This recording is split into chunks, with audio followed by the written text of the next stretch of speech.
Nobody can make you do, what you don't want to do. And so it's up to you whether you're going to dig deeper or do that self-discovery, because that's a lot of work.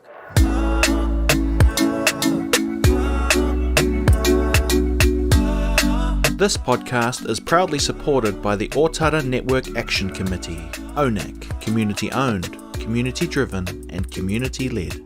Kia ora mai tātou, ko Judy Spate, taku wingwa, and I'm here today in my first time introducing one of our Ōtara podcasts. Really happy and excited to introduce you today to Atarau Pouwhare Ellis, who is an amazing young wahine rangitira I met probably 5 years ago at the beginning of her leadership journey.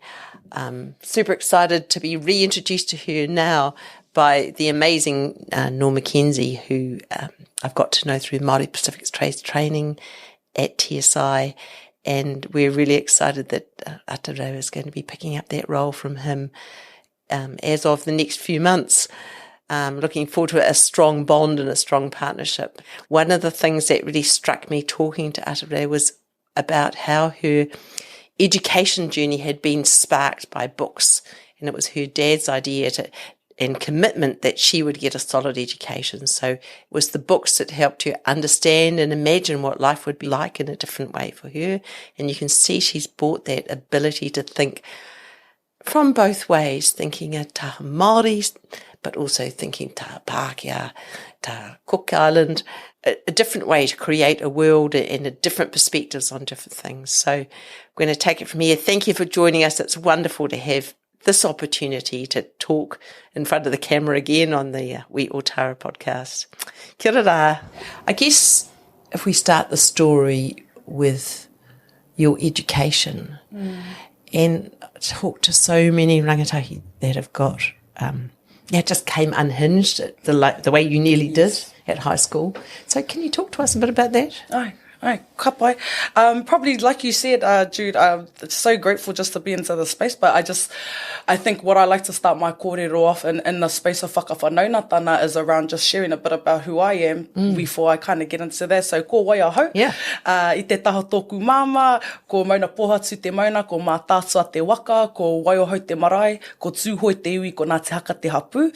I te taha tōku pāpā he kuki airani ahau, he uri au o te motu o Rakahana, ko Atarau Pouwhare Ellis tōku ingoa.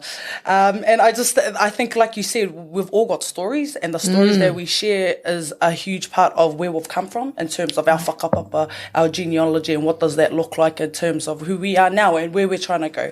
So, I really loved how you said that, we all have our own stories, and I always like to set off on that, is that we do. And in terms of education, for me, as a ranatahi in that time was, like anybody else, it's probably not a new story for you that you've heard before, but like growing up here in South Auckland, predominantly in Ōtara for myself, it was normal. It was the life that we lived. And when I say that, I grew up around like my brothers and sisters who were all were either in criminal activity or causing it. It was one of those situations, and with a mother who was on the benefit as well. So education was my savior. And that was really entrenched through my dad. My dad, he was a Cook Island man, a simple man. He loved to work, and didn't matter where he worked, as long as he had a job and he was taking care of his family. And he used to come back to us every day, to my brother and I, my brother Daniel. And just to probably just disclose that I'm a part of a family of 13. So I'm the youngest of that 13. Oh, wow. And it's a blended family. So my mum and dad both had children prior to my brother and I. And growing up in Ōtara, my dad was always like, you need to go to school. The English way is the only way. There's no point in learning Cook Island language because, and at that time I was like, why? I want to learn. But my dad was so fixed on just education, Pākehā education. So that's where my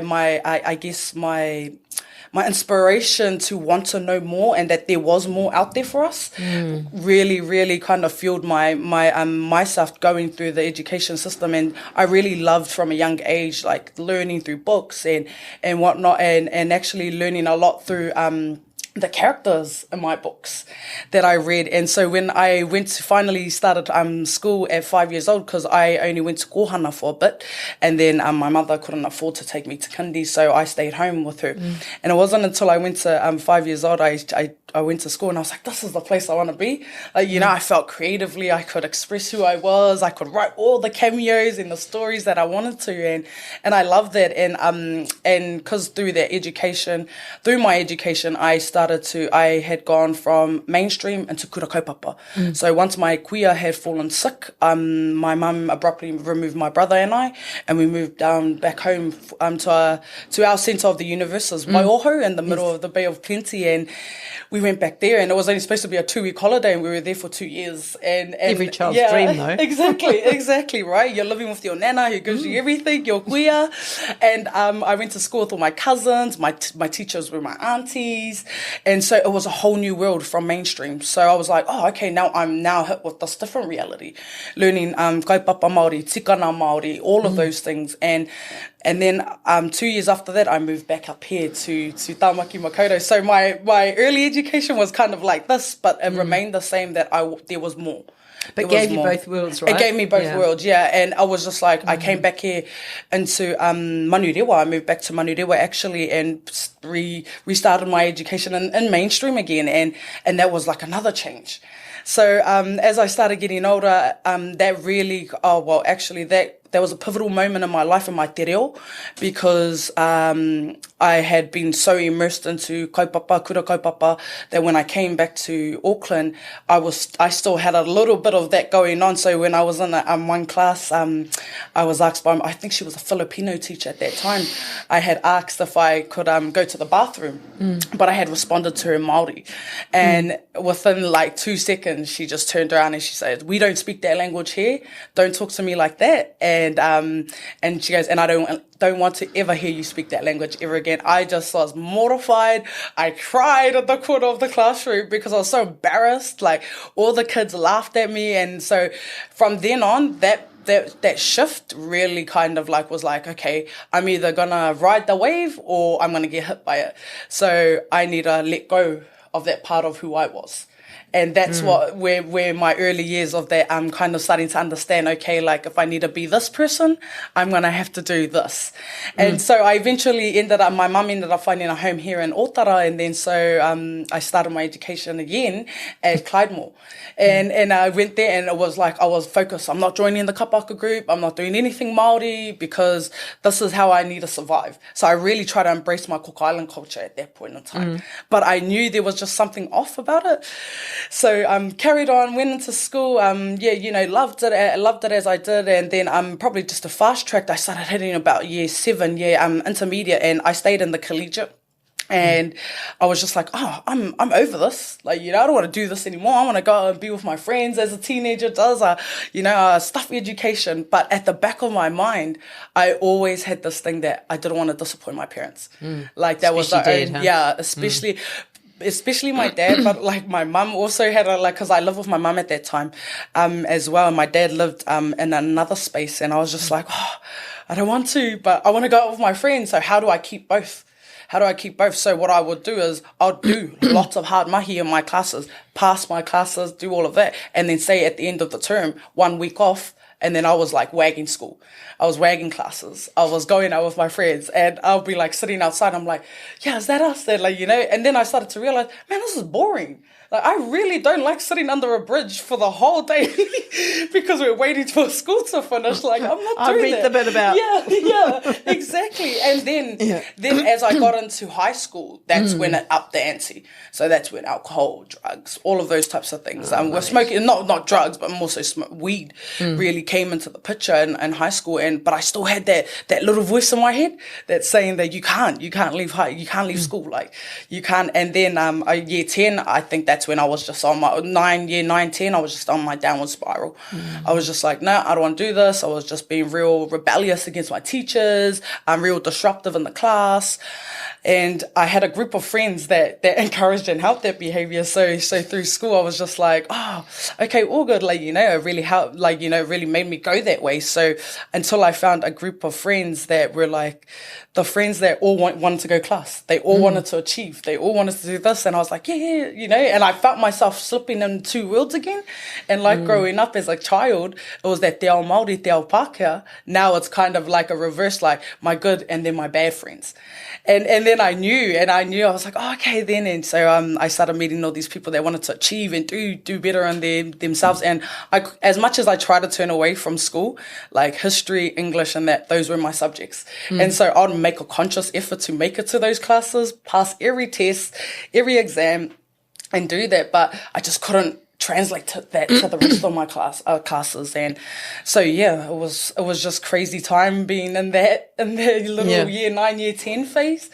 But I eventually did grow out of it probably year 12 when I realized that was when the big that was of the truth. shift. That was the shift for me. Was like, man, I either pick up, I either do what I need to do and carry on this pathway of the self-destruction, or I just shift my mindset, shift the people I'm around, and let's start doing something where I'm going to be proud of, because I'm year 13 next year. I have no more chances after this. And that was the reality of that adult world kind of coming into play. And it was also the ticky moment for te ao Māori for me. And it was like, when you're in high school, you want to go to Polyfest and you want to perform, but you got a cultural group that you need to perform for. And I knew it was going to be Māori. Like, I just wouldn't sit in kōkailang. Like, I just wouldn't do it. I'm not by physically dancing and all of that, it's not my jam. Like, kapahaka was more my thing. And as much as I tried to separate myself from it, it was just one thing that I just kept being drawn back to. And it really reignited my passion for me as a person, but also for my whakapapa and for who I was, because I was very, my tūhoe tana and everything. I was very, very heavily entrenched, especially with the leaders that I have in my whānau that were very pivotal in like the petition, the petition that went ahead for te reo Māori. My uncle was beaten, spat at, he was slapped while he was at university running around asking people for their signatures. And I had to think to myself, our tipuna, our ancestors did so much for us to get to a point where we can have access to our reo again. And here I am just throwing it away. Because I don't want to do it anymore. I don't think it's a safe place for me, because I was in a predominantly Pacifica school. But going back into kapahaka, that really ignited my passion. And then at the end of year 12, I was asked to be a prefect. And so it was like... That was after the incident. Yeah. So after that incident, it was like... and the incident that you talk about, it was just like, I just had gotten into so many things where it was just like the wrong crowd, people drinking. He had the right crowd too. That was the whole thing, your other self. That was the difference, right? That I had that bad crowd that I was drinking with at school. And I remember that time when I was drinking, but the one with the incident that you're alluding to was actually with the good friends. Yeah. And so it was them, and we all decided, we all had a hard term, like with these working adults that had money, and we were like, we all had a hard term, so we were all going to drink. And it all happened, and it just spiraled after that. And that's when our principal brought us in, and we just said, we didn't know really what to say. I was ready to disappoint my parents. I knew at that point that you're going to tell my dad. And so I'm going to be the disappointment. I'm going to be another disappointment. So I might as well just take it on the chin. And just to be told that, no, we weren't being expelled. We were just being put on red report because we were academic achievers in the school. And for that moment, it was like, okay, that's the second chance, man. That's the second chance. And then that's when here's kapahaka. year 13. Year 13, here it comes. But it was one of those ones where I just knew I had nowhere else to go. All my friends would have just went to work, or they went off and had babies, or went off and, did other things. And I just knew that wasn't what I needed to do. That's not what I saw myself ever doing. I saw myself finishing high school. I saw myself going on to university. So just back that one up a bit, because that's where I've seen so many, beautiful kōtero make the wrong choice about not being intentional, about not getting pregnant. Yeah. So you were intentional. Yes. I'm not going to have a baby as a teenager. Yeah. I was very intentional. Yeah, one day I was like, we'll have children, but I think, my upbringing really fueled that, not wanting to have kids. And not saying that we had a family full of teen mums, we didn't have that, but in my whānau it was If I wanted a life that my child could come into, this wasn't the life I wanted them to come into. So that was more of the thing that held me back from doing that. And you're only like 16, 17 at that time. Like, why are you even having those thoughts to yourself about that? And but it was obviously mum, wasn't it? Yeah, it was a lot of things. It was a combination of my best friend getting pregnant at 15 and me going with her for scans, wagging school to go for a scan with her, and then her also going through what she went through. And I was like, oh, I couldn't do that. Like, I absolutely couldn't do that, and I couldn't put my parents through that. So, and then my sisters, not and then your my future dad. self. Yeah, not my future self. So, like, when I said, I go, well, when it gets to that time, I'll know when it gets to that time. But it's just, it was so many factors that influenced my decision-making during that time as a teenager. It was like, but there were a lot where I just had to hold that responsibility. It wasn't up to everybody else's experiences. It was like, what am I going to do? And what am I going to do that's going to be best, that's going to benefit myself and also my whānau. So, yeah, I chose to stay in school and carry on and then finished high school being the first out of my whānau, out of my siblings, to actually go on and finish year 13, which was a big thing for any family at that time. But at the same time, it was like, oh, okay, so what's the next thing? What's the next thing? So if we take a deep breath, if we think about, if you're talking to, Waiini Rangataki in Ōtara, what's your success model if you think about those schooling years? Because you dodged a couple of bullets there, big time. Yes, massive. Yeah, but it's so reflective about the whole thing in the process. So, I mean, I wrote down what came to me out as your success model, but can you describe it in 3 sentences? What would you say? What would you say to your daughter, who's a 10-year-old starting to go wild? Or your niece? It's probably easier. Because I'm sure you practiced it there. I have, but it's a combination of conversations, right? Yeah. And that's that's the reality of that. And I don't think there's one model. It's really in the way that, like, of like, if you really want this, and this is what I'll say to my own kids, and I always say to them, like, if you really, really want this, and you know that that this is where you want to be, remember that knowledge is power in that space. And the place that you gain knowledge is in these institutions like school. But at the same time, I do that parallel thinking for them, because I also want them to appreciate where we come from in the mātauranga we hold as whānau, because we can often get sucked up into this, I need a career. I need a job. I need to go to university. I need to do the mainstream way of success. But it's around a balance. It's really that striking that kind of parallel between, I understand that we have family responsibilities. And my nieces and nephews right now, they don't have to face what me and my siblings had to face. Growing up, it was like, my sisters either went to work or not either went to work. They made the decision that we either got to eat or we don't eat.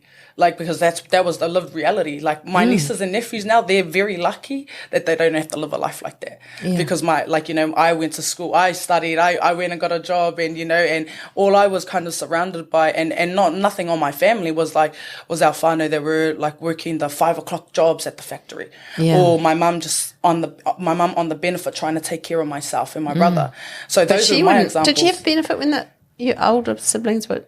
The benefit only came in, I didn't realise this 12 years ago, till 75, I think. So, I mean, what on earth happened to people raising families before there was a benefit on their own? Exactly. Like, my mum and dad were in a different relationship at that time too, and because my dad would often help take care of myself and my brother because he worked, but he also, once he was made redundant, he went on to the benefit too, because he was like, I'm an old man now, I need to retire and take care of my kids, and so my dad had me at 52. So just a bit of context, So by the time I got older, my dad was much older than that. So my mum, when I was younger, she used to work a job, but it was like mostly driving. But most of the time, if I can really remember, there were times where my mum was just straight on the benefit for most of that, until she went on to study her social work degree at MIT, yeah, okay. yeah. Cool. So that's when I was starting back at school at Hillary, and so she was just like, I want to go do something for myself. So yeah, it was just like I knew somebody else that was going into like tertiary education and further education. It makes that transition so much easier, doesn't it? Yes, and I had cousins, older cousins, like I'm the youngest out of my whole generation. Yeah. So there's like probably like a 10-year gap between myself and the next ones. So I had older cousins that had graduated, gone to university, and my Kuia would have her photo up in our house, and I'm like, I'm going to wear a hat like that one day. I'm going to wear a whānau Kōroua that was like weaved by all these kiwi feathers. Like, I'm going to wear that.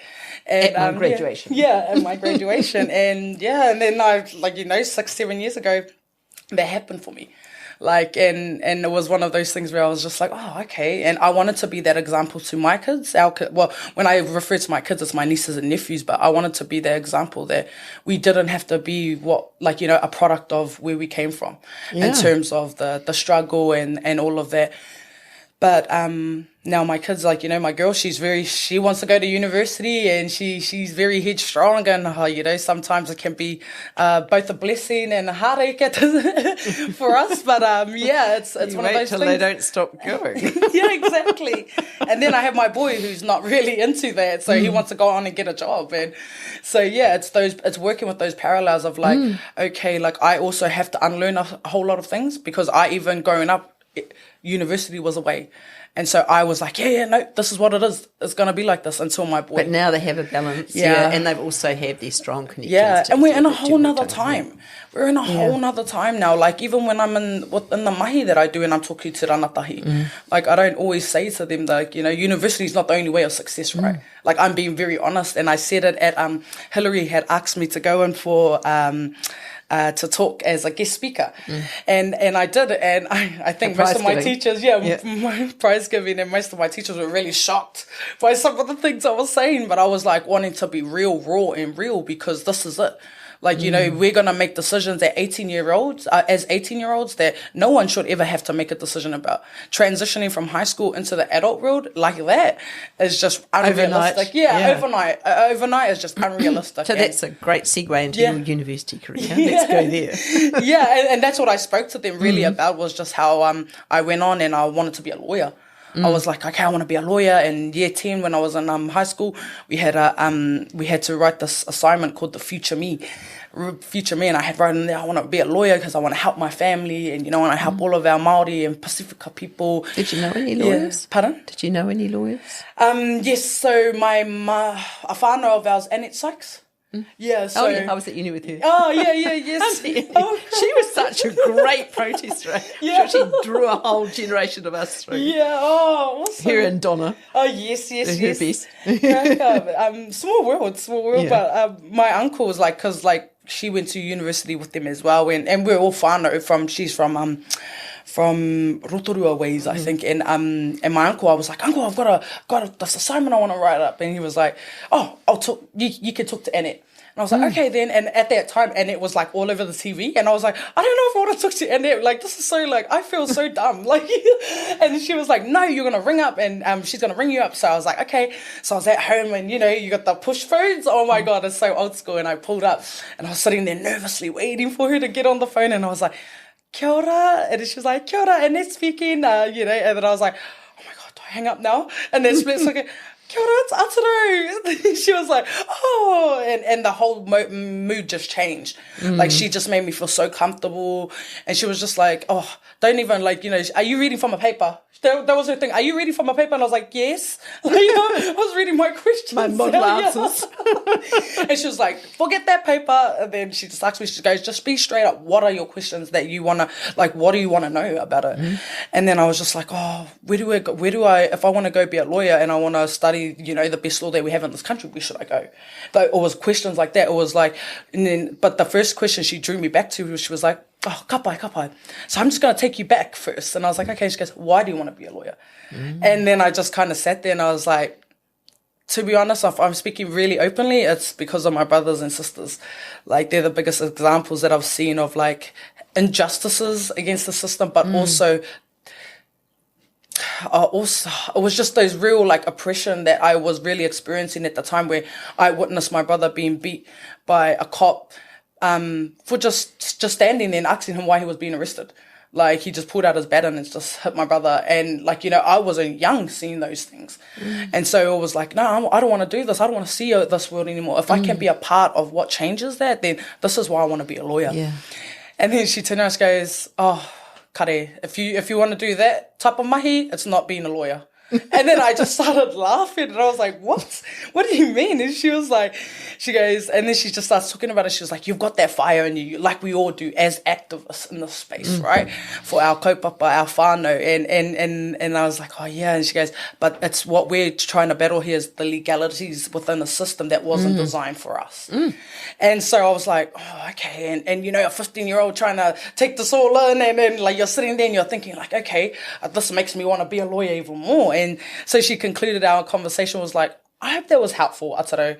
And then she goes, and if you want any other questions, please don't hesitate to reach out. And I was like, oh no. And I had like probably about 3 pages full of notes that I had just taken from her. And yeah, and I wrote about that in my class. I'm sorry. Fast forward, I wrote that in my class, and then I got I was one of 2 Māori students in our class that had gotten 3 Māori students that had gotten excellence on that paper. And when I had gone into university, that was like, okay, yep, I'm going to be a lawyer. I'm going to do a conjoint degree, and I'm going to do this. First year, I hated it. Absolutely, the conjoint's a nightmare too, isn't it? It was just the law paper, really. It was the law paper. I couldn't see myself like following the rules. If that makes sense. Like, you know, all law is about legislation, right? You know, it's all about those types of things. What keeps our system in place? What does this mean? And I just felt like I was so restrained that I couldn't, like, I felt like I was chained, really.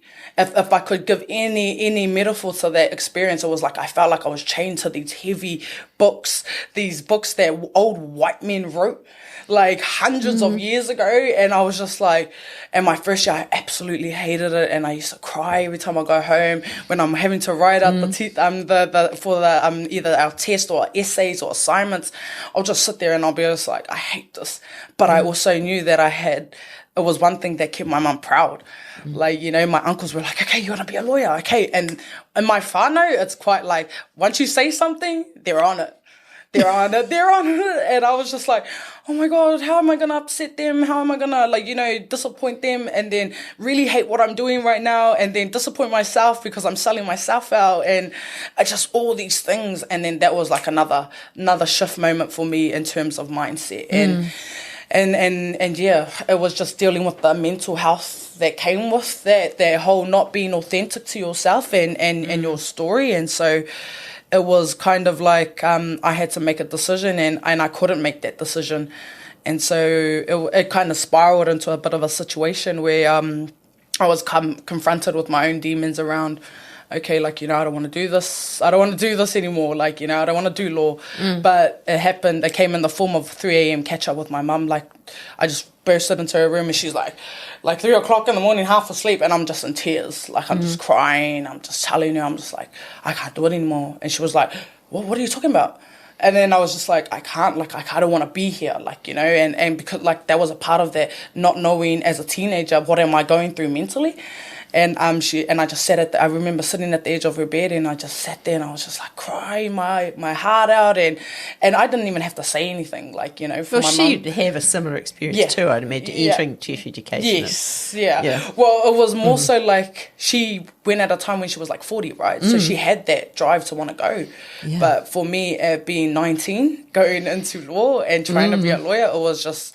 Yeah, it wasn't a nice time for me at that moment, and that's when I kind of, like, my mum just leant over to me, touched me, like, you know, and I remember her just touching me on my shoulder, and she just said to me, she goes, we will love you no matter what you choose to do. If you want to leave university, like, then you can leave university. Like, your whole life is not going to stop and change. And I was just like, and I think in that moment, those were the words I needed to hear. Like, it was like, okay, it's not a big deal. Like, you know, it's not a big deal that I want to change my career pathway. Like, you know, I still wanted to stay in uni. I just didn't want to do law anymore. And when I told my mum, I was like, then how am I going to tell them? Like, how am I going to tell my uncles? And she was like, don't worry about it. I'll tell them. And then I was like, okay, I felt like for that moment, somebody was on my side. And so, I went on, and then I ended up going into, I ended up dropping, my conjoint, and I started doing a sociology paper. And that's when I just fell in love. Like, I just fell in love with sociology. I ended up graduating with a major in sociology, minor Māori studies.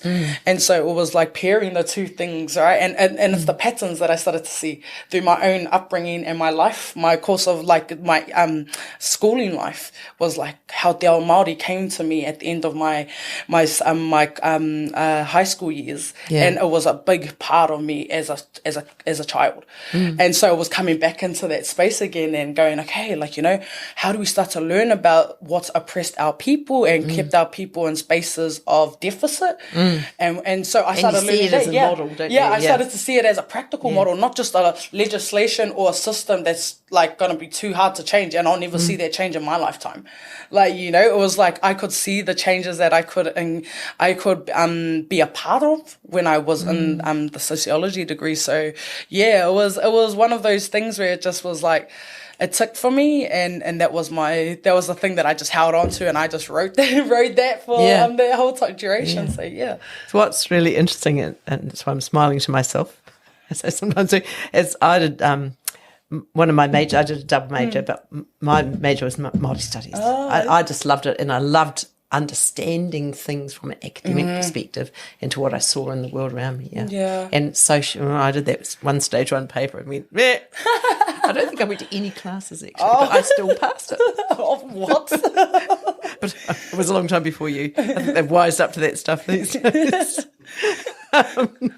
Anyway, but Māori studies there, and because we had that brand new building, which it wasn't brand new by the time we got there, but it was on Simon Street, and it was amazing, and amazing people involved. I mean, that's when Shane Jones and I did Te Rau Māori together, and Pete Waka, who's still around, one of the Wakas from Rotorua. I mean, that was an amazing time. A really amazing time. And as we said, Annie Sykes was at uni then.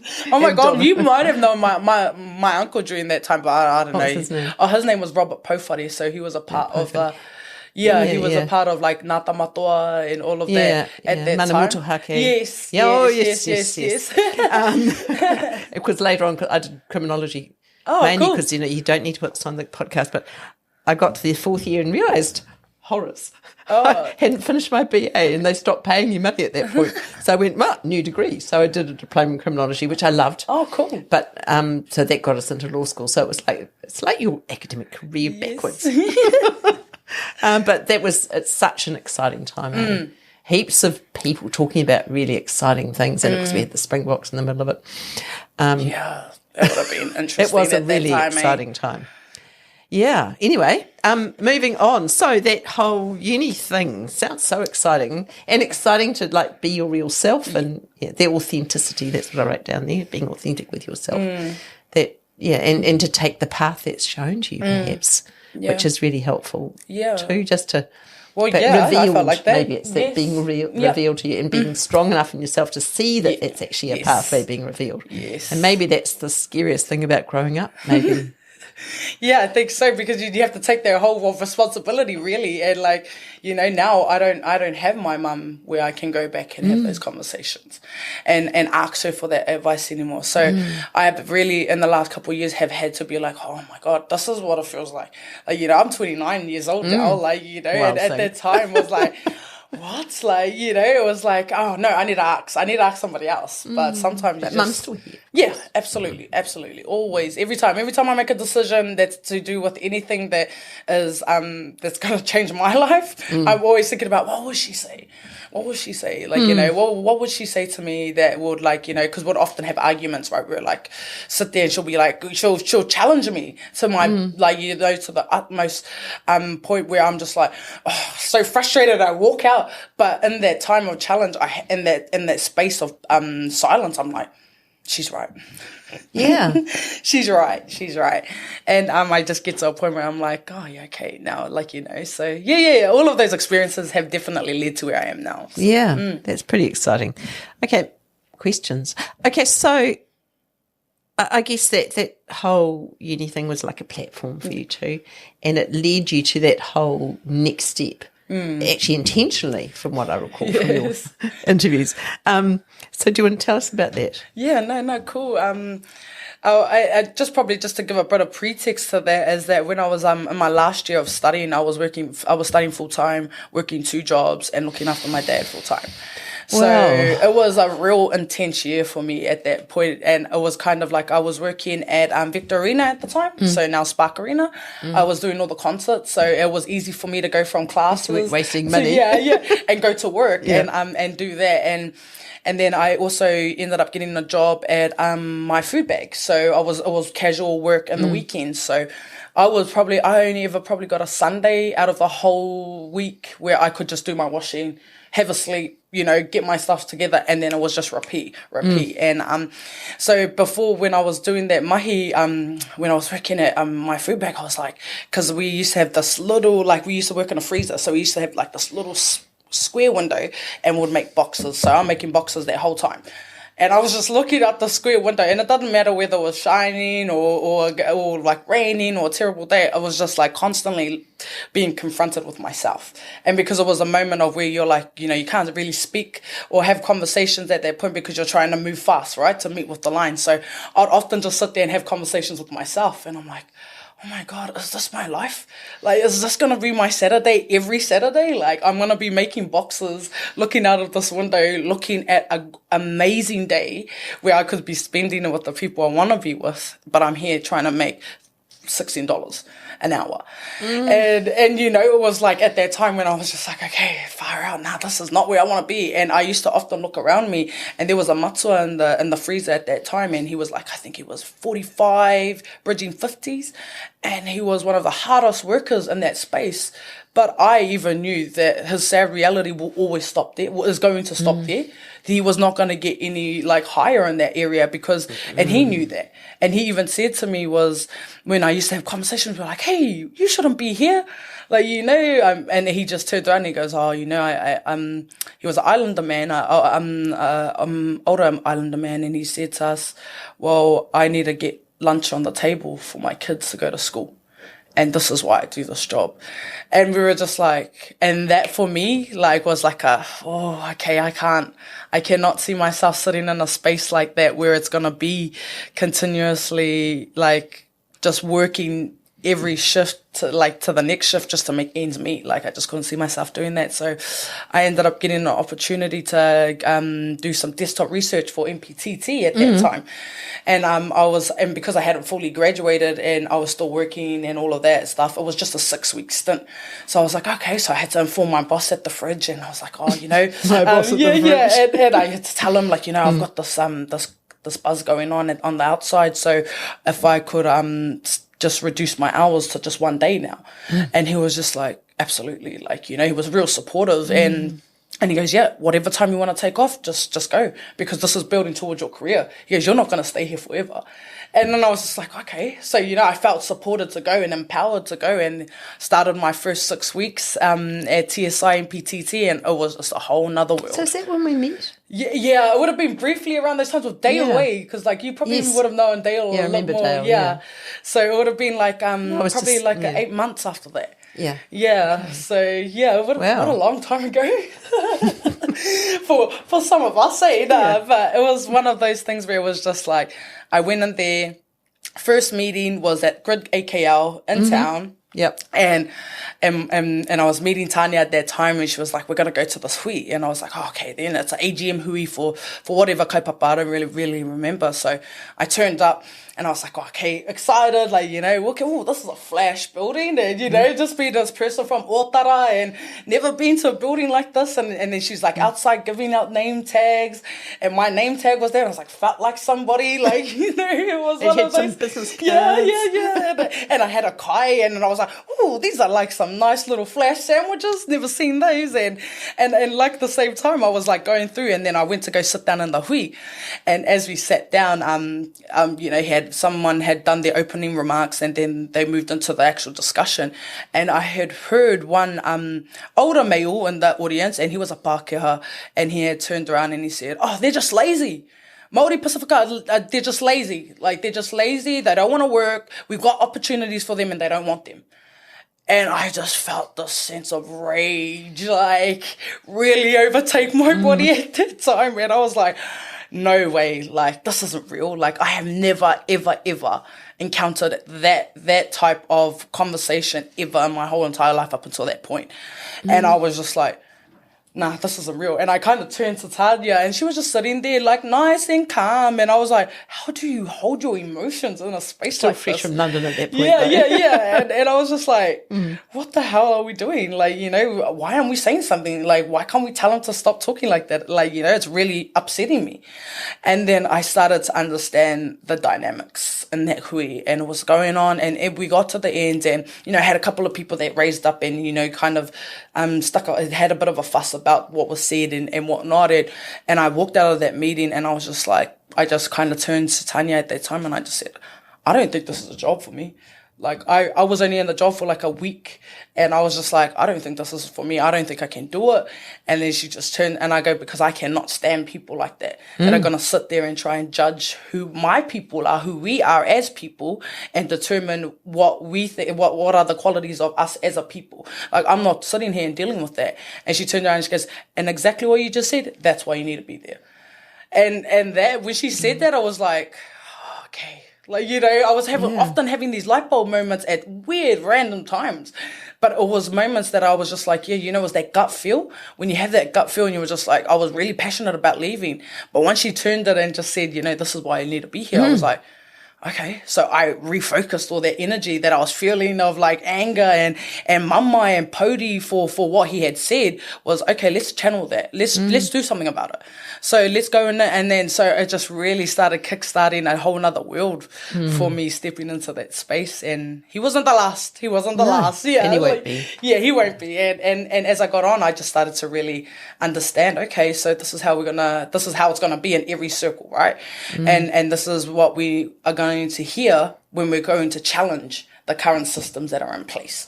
And so, yeah, as I started to build my capability in that area, I started getting more confident in those spaces to have conversations. And I knew the biggest progress I had was when I was sitting down at Ministry for Women discussion, and it was for Connexus was leading it at that time, and it was all CEOs sitting around the table.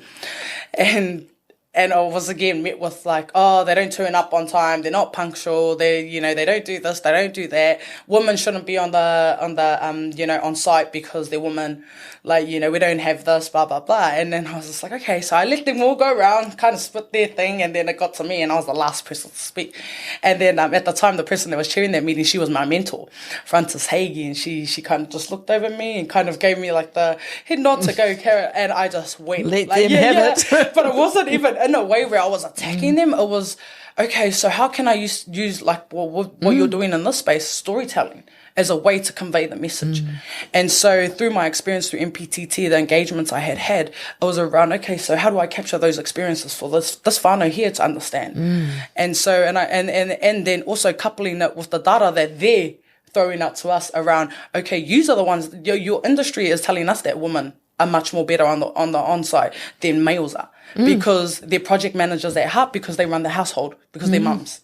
Like, you know, your data's telling that, and it was like kind of like became that strategizing game around like, okay, we'll kind of start using what you're saying over here, and then I'll match it with some evidence that I'm getting from here. And by the end of that, I was like, okay, tēnā koutou. And I sat down, and I was all good. Like, you know, I thought, okay, I did my spiel. I flew down to Wellington for that day, for this, and then I got up to go have something to snack on, and I just remember everyone kind of around me, like, and then I turned around and I was like, oh my God, like, yes. And they're like, please, can you please come into our meetings? Like, we would really like to work with you to understand Māori and Pacifica whānau more. We're so sorry that we came off like ignorant around this issue. And I was just like, yeah, sure. Like, we can have a conversation. Like, you know, I'm not going to hold on to anything that you said as precious information. But it was one of those things where I was like, okay, like, you know, yeah, cool, we can work together. And that was like, that kind of started becoming a thing that people started identifying as a superpower of mine, was that we could often turn that tension into our thought out energy, as opposed to kind of sitting there and fighting, you know, like often people like to do. So I'm not a confrontational person. So yeah, it was kind of like that for me at that point. And so, really led on to where I am in my career, I would say. Yeah, that's pretty exciting. Just so many things going through my mind. So thinking about how we're going time-wise. We're coming up to 50 minutes. Are we? Oh, Oh, wow. have a good conversation. You're deep in it now. So So we're going to round it out with a So, you, Mrs. Superpowers, what's going to happen next? So next, I'm coming to the end of my senior strategist kaupapa Māori role with Healthy Families at the end of this week, Friday. Yeah. And then I will be returning to Māori Pacifica Trades Training as the kaihotu in that space and working alongside Norm Mackenzie to the end of year. And then, kind of stepping into it at a different capacity now, and it's so weird, like considering where I came from. I started as the BC coordinator for MPTT, worked in that space, moved into youth engagement, youth innovator role, then left, and then came back, and now I'm here again. Use So those full toe circle. to walk forward, really, isn't it? Yes. That's really exciting. So, key objectives in that role, do you think? For me, I said to the hiring manager at the time is that I wouldn't feel comfortable stepping into MPTT as it is. So if the JD continued to stay as it was, then that wasn't where I needed to be.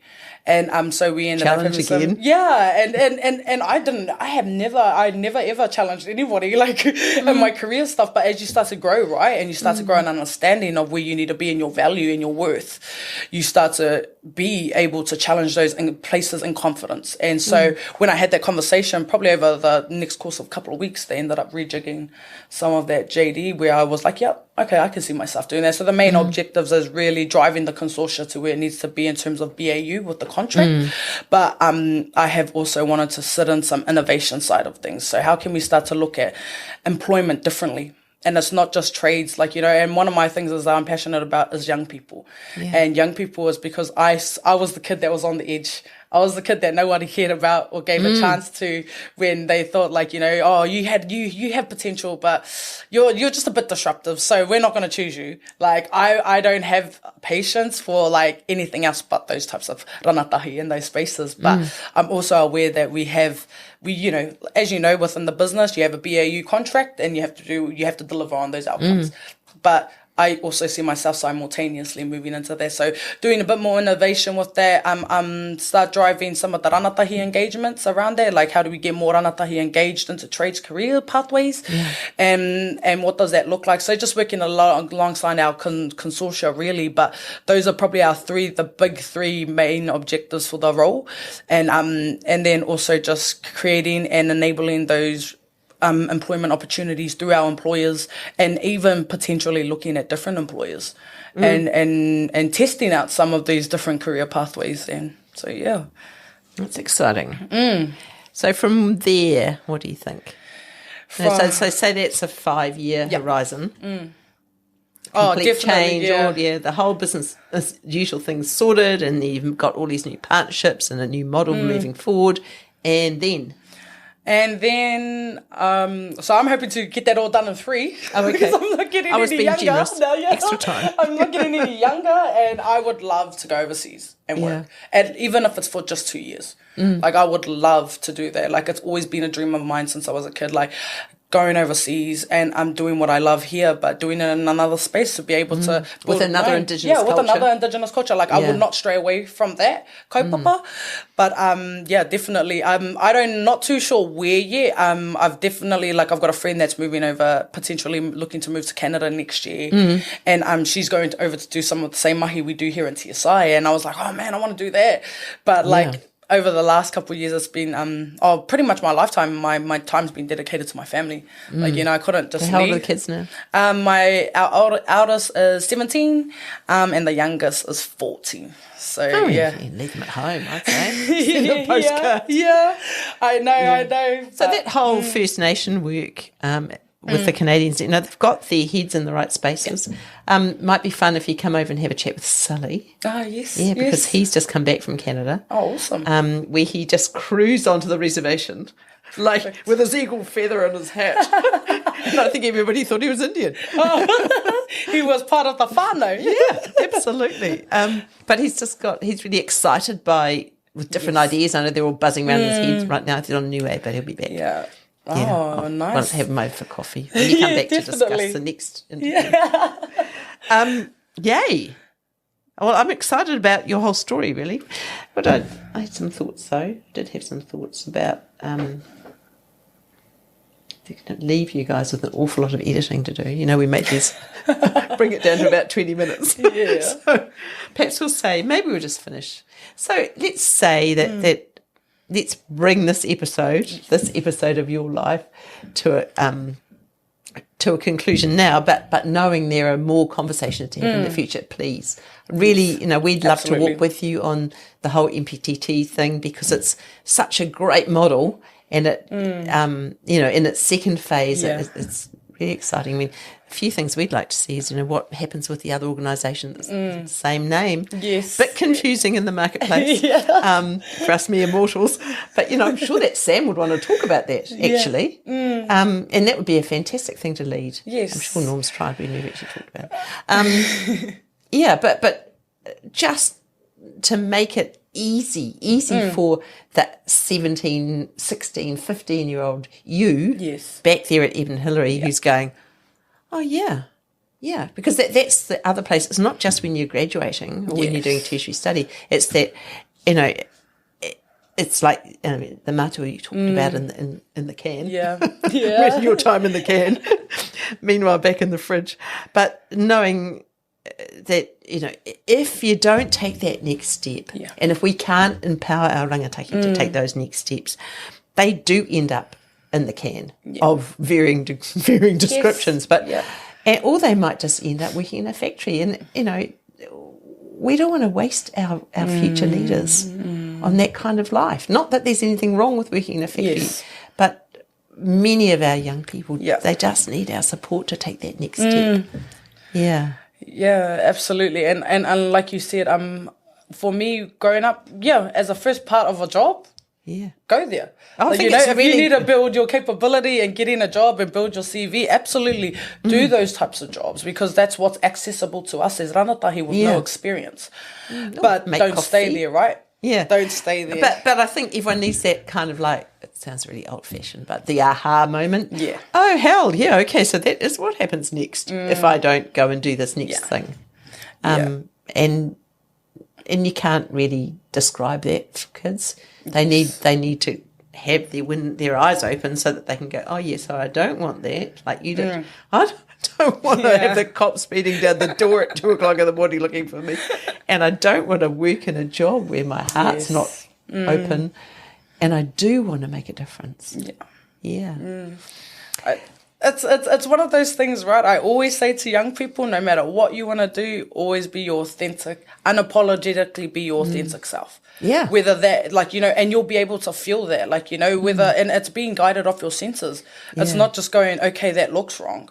But does it smell? Does it feel wrong? Does it, like, does the touch feel wrong? Like, you know, does it smell wrong? Like, you know, it's actually encompassing our indigenous systems of our mātauranga Māori, our mātauranga, like, Pasifika, to really hone into that and go, okay, these are the tools that I have been navigating myself through these complexities of life. And when you're talking to a young person, right, they're just like, oh, like, you know, same old, somebody trying to inspire, empower me. I never try and sit there and try and share that type of way, because I know as a young person, when I used to sit there, I'd be like, oh, okay, this is another person that's successful. Like, you know, sometimes young people just want to hear their own story in another capacity or coming from somebody else. Yeah. And actually going, okay, like, you know, this person is a real person that's gone through what I'm going through or has been through what I've been through and has gotten out from the other side. And it's the tongue that you have. Yeah. And so use it while you're still young. Definitely. And even though my kids test my own patience, I'm like, oh, okay, then I'll go out to those. But it's like that whole thing around, like, you know, nobody can make you do, you know, what you don't want to do. And so it's up to you whether you're going to dig deeper or do that self-discovery, because that's a lot of work. And the biggest project, and I said this the other week to somebody who was looking for a bit of advice and a bit of motivation for their kōrero, was like, you know, at the end of the day, you got to be be your authentic self in those spaces, but always remember when you're walking in there, you're not going in alone. So people often feel like, oh, we're going to be separated from our whānau, and I have to do this interview alone, or I have to do this kōrero alone. No, you're in there with 100 other tipuna whānau behind you that are clouding you, but it's because when we don't see the tangible, right, it becomes unreal for us. So it's, a lot of self-discovery work, and the biggest project you can ever work on will always be yourself. So that's a great place to finish. Kia ora, Atarau. That was lovely. Really, really lovely. Thank you. Thank you. Hopefully there's not too much work for you, Will. Episode 2 coming up. Not too much editing over there. I was like, oh my God. No, that was cool. That was awesome.